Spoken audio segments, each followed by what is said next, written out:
Well done, Lisa from Tipton Harriers. Very well done. Here we go, Emma.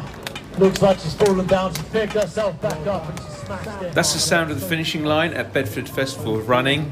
The event saw people take part in the mini-mile, 5k and 10k races on Saturday before the half marathon and 20-mile runs today on Sunday. We've come down to the embankment in Bedford to check out the festival, which includes an open-air cinema, street food market and even a bar. Welcome to another Running Tales podcast. I'm Craig Lewis, and for those of you who haven't listened before, in this pod we tell the stories of everyday runners who've achieved extraordinary things, whether that's by overcoming barriers, completing sensational runs, or, more often than not, a bit of both. Before I carry on, could I ask you, if you enjoy this podcast, please leave us a review on Apple Podcasts, or feel free to follow us on our social media accounts. We're on Twitter at Running Tales Pod, or on Facebook as Running Tales. So the main reason we're at Bedford Running Festival today is to speak to Dannii Levi. You may remember Dannii from Series 1, Episode 47 of Running Tales, and if you've not heard that episode with Michelle talking to Dannii, it's really well worth a listen. So Dannii has Raynaud's disease, a condition which results in reduced blood flow to the extremity of her fingers and toes, and that can sometimes make running a really impossible task. But today I want to talk to Dannii about competing as a deaf runner. Since contracting COVID, she's become hearing impaired, and it has inspired her to run today's half marathon at Bedford in aid of hearing dogs for deaf people. So let's catch up with her now.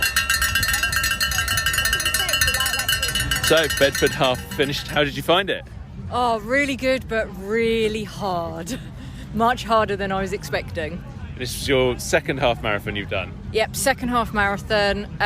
First one without, there was only one small loop in it. And there was cross terrain with this one as well. So mostly road, but a little bit of trail and a little bit of grass as well. And tell people why you were running the Bedford half today.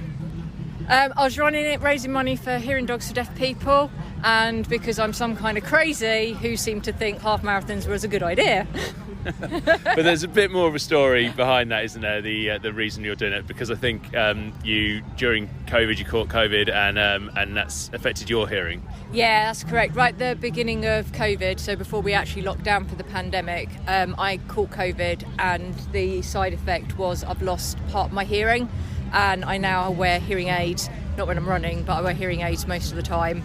And so when I decided to do this run today, I wanted a charity related to deaf people, and hearing dogs for deaf people have been around since I think 1982.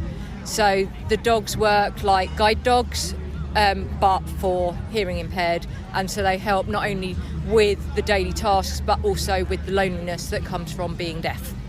So really fantastic cause, and I think you raised a decent amount of money, and enough for one dog or something. Yeah, it costs £500 to get one dog through their 18 months training, and I think my last count that I checked was £533.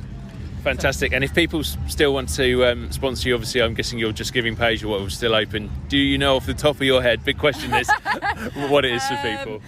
Yeah, justgiving.com/ I think Dannii-Levi. Brilliant. Well, I'll make sure we get it right and put it in the show notes for people as well, in case they do want to donate still, because that'll still be an opportunity.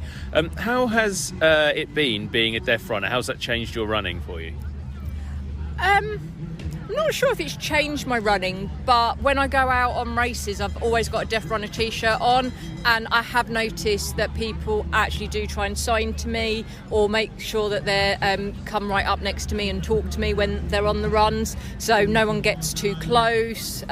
So I just find there is quite a friendly atmosphere there, and actually surprised how many people know sign language. Yeah, and do you have issues with people coming up sort of behind when you're not expecting to them ever, or is that not so much of a problem? That's more a problem if people are running with dogs, because I don't hear the dogs, and they often don't have bells on them or anything with leads on their leads. So yeah, I can often not hear a dog when they come too close. Most of the time I can hear people's breathing and footsteps, but I might not necessarily know if they're to my left or my right. So it's interesting for people. I mean, you've obviously got this hearing issue now to deal with. Some people maybe more profoundly deaf than you. What would your kind of message be to other people if they see someone with the Deaf Runner shirt on? Just try and learn how to sign well done, or just say hello to them. Obviously they may not respond to you if you're behind them, but if you catch their eye, they'll be just so happy just that you've attempted to just acknowledge that they're there and say hello. Yeah. And we have spoken to you on Running Tales before. That was mainly around Raynaud's, wasn't it? Which if people don't know, is kind of when cold affects your extremities, if I've kind of got that right. At least it was a hot day today. Yes. Oh my God, it was so hot. There was a point when I'm in just a vest and crops today, and I was at a point where I actually wanted to strip off. It got so humid and so hot. Well done, Dannii. That's absolutely fantastic. Congratulations on a completed half marathon here at Bedford.